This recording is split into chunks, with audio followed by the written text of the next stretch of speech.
Welcome back. Bulletin کا باقاعدہ آغاز کرتے ہوئے آپ کو بتائیں، نگراں وفاقی وزیر داخلہ سرفراز بگٹی نے کہا ہے کہ افغان باشندوں کی بے داخلی کے حوالے سے ہونے والی گفتگو کے دوران تمام اسٹیک ہولڈرز نے افغان باشندوں کو گریس پیریڈ دینے کا فیصلہ کیا ہے۔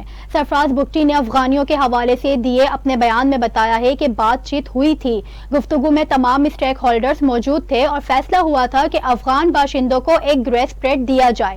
انہوں نے کہا کہ بہت سارے لوگوں کی طرف سے ڈیمانڈ آ رہی تھی کہ لوگ رضاکارانہ طور پر جانا چاہتے ہیں۔ نگراں وفاقی وزیر داخلہ نے کہا کہ جو 1 نومبر تک جانا چاہتا ہے چلا جائے، اس کے بعد کوئی کمپرومائز نہیں ہوگا۔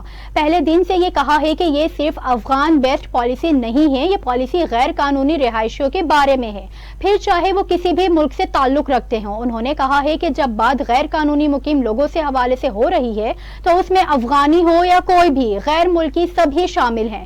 سرفراز بگٹی نے کہا ہے کہ جن کے پاس ویزا ہے ان کو ہم نے کچھ نہیں کہنا، ہم صرف غیر قانونی مقیم غیر ملکیوں کو بھیج رہے ہیں۔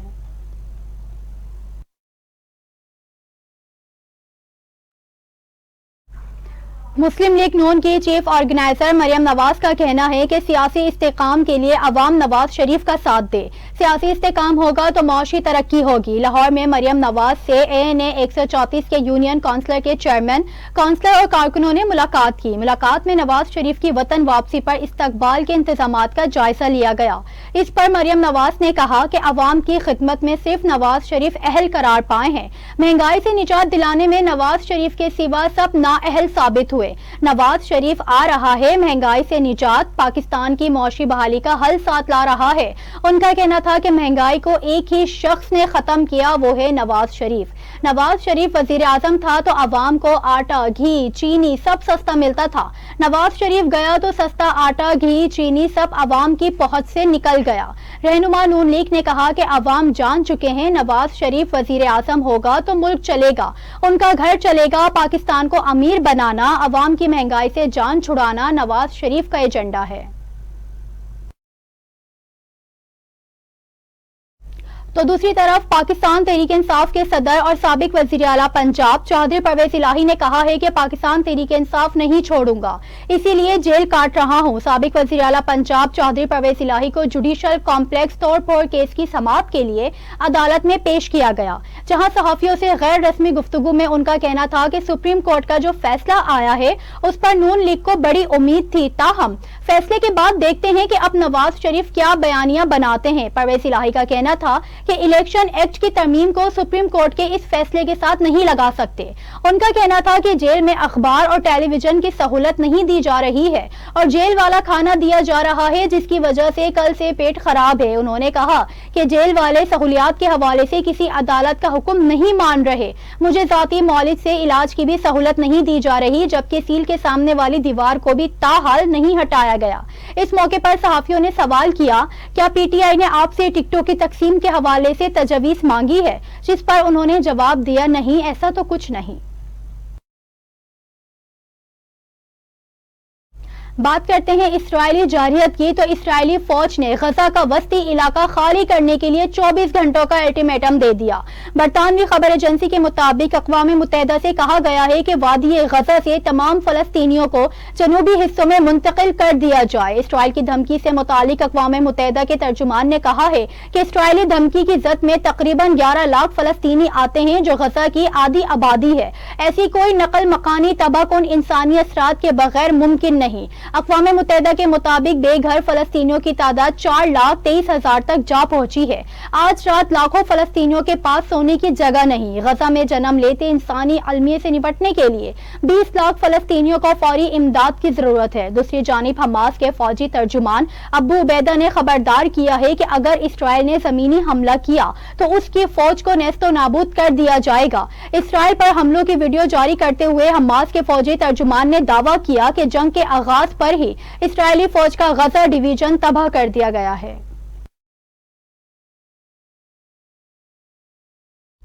غزہ پر اسرائیلی بمباری سے شہید فلسطینیوں کی تعداد 1570 ہو گئی، جبکہ زخمیوں کی تعداد 7200 سے بھی زائد ہو گئی ہے۔ غزہ پر اسرائیلی بمباری میں 2500 سے زیادہ مکانات تباہ، جبکہ 30,000 سے زائد مکانات کو جزوی نقصان پہنچا ہے۔ اسرائیلی بربریت میں بے گھر ہونے والے فلسطینیوں کی تعداد 3,38,000 تک پہنچ گئی۔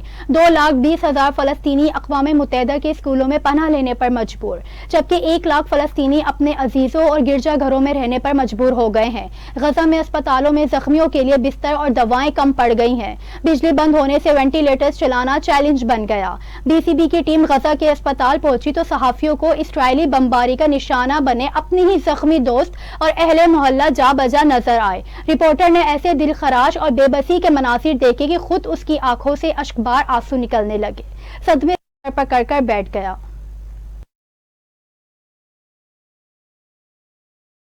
آگے بڑھیں اور آپ کو بتائیں، سربراہ JUIF مولانا فضل الرحمان نے کہا ہے کہ عرب سرزمین پر اسرائیل ناسور بن چکا ہے۔ مولانا فضل الرحمان نے مفتی محمود مرکز میں نماز جمعے کے اجتماع کی خطاب کے دوران کہا کہ غزہ کے لوگ 75 سال سے آزادی کی جنگ لڑ رہے ہیں۔ اسرائیل کے خاتمے کے لیے فلسطینیوں نے نسلیں قربان کی ہیں۔ مولانا فضل الرحمان نے کہا ہے کہ اسرائیل نے ایک دن میں جو بمباری کی، شاید امریکہ نے 1 سال میں افغانستان پر نہیں کی۔ اسرائیل فلسطین میں انسانی حقوق مسلسل پامال کر رہا ہے۔ انہوں نے مزید کہا کہ جنگ کے عالمی اصولوں کو پاؤں تلے روندا جا رہا ہے۔ مولانا فضل الرحمان کا یہ بھی کہنا ہے کہ عالمی ادارے خاموش تماشائی بنے ہوئے ہیں۔ انسانی حقوق کے علم بردار امریکہ اور یورپی ممالک بھیڑیوں کی شکل اختیار کیے ہوئے ہیں۔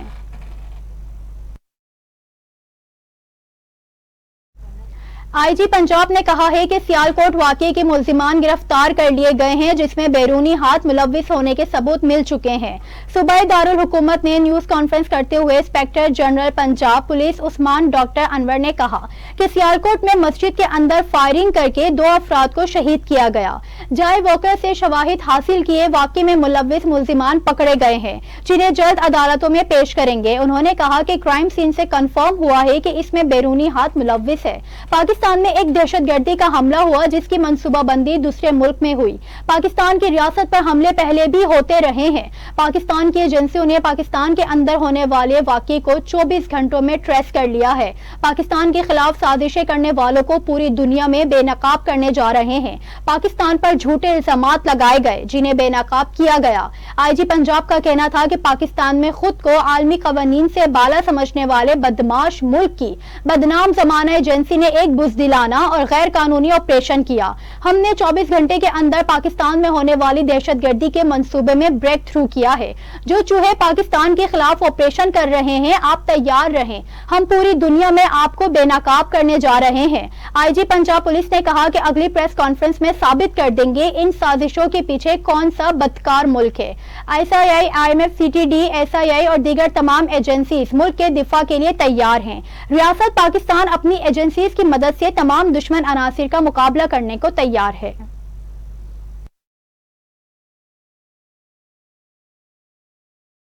سپریم کورٹ کا نیب ترامیم کے خلاف فیصلہ چیلنج کر دیا گیا ہے۔ نیب ترامیم فیصلے کے خلاف نظر ثانی اپیل دائر کی گئی۔ ایڈوکیٹ فاروق ایچ نائک نے عبدالجبار کی طرف سے نیب فیصلہ چیلنج کیا۔ درخواست گزار کے مطابق سپریم کورٹ نے ہمیں سنے بغیر نیب ترامیم کے خلاف فیصلہ دیا اور نیب ترامیم کے بعد احتساب عدالت نے میرے خلاف ریفرنس اینٹی کرپشن عدالت کو بھجوا دیا ہے۔ نیب ترامیم کے خلاف درخواست میں کسی بنیادی حقوق خلاف ورزی کی نشاندہی نہیں کی گئی، جبکہ نیب ترامیم کے خلاف درخواست آئینی اور قانونی تقاضے پورے نہیں کرتی تھی۔ درخواست میں استدعا کی گئی ہے کہ سپریم کورٹ نیب ترامیم کے خلاف 15 سپتمبر کا فیصلہ کالعدم قرار دے۔